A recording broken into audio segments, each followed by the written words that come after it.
öz adını, düz çöktün il qarına. Torpaq değişmez dedin bu dünyanın varına. Şirin laylaya döndün bir ananın dilinde.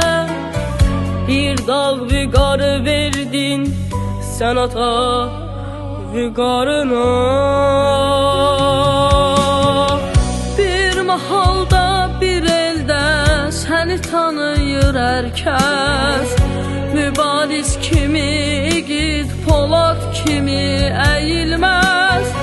Aksudan çıktın yola, dedim bu torpaq ki var. Yoksa uğrunda ölen ona vətən deyilmez. Vətənə qurban dedin ömür şirin çağını. Könüllü əskər kimi eşitdik sorağını.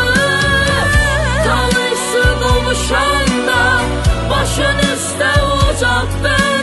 O yaralı qolunla qələbə bayrağını.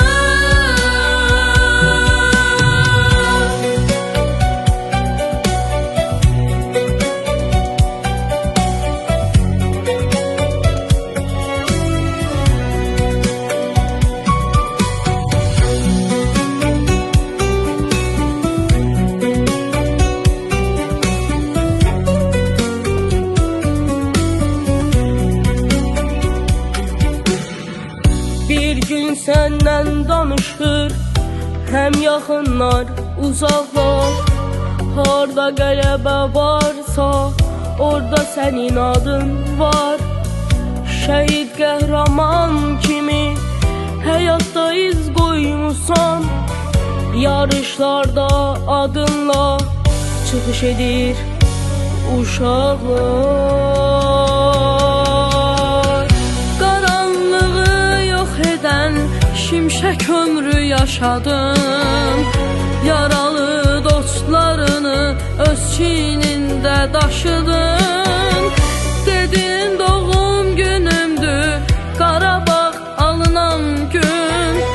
Böyük zəfərimizdir indi səni yaşıdın. Vətənə qurban dedin ömür şirin çağını. Könüllü əskər kimi eşitdik sorağını. Tanış qovuşanda başın üstə ucaqdın.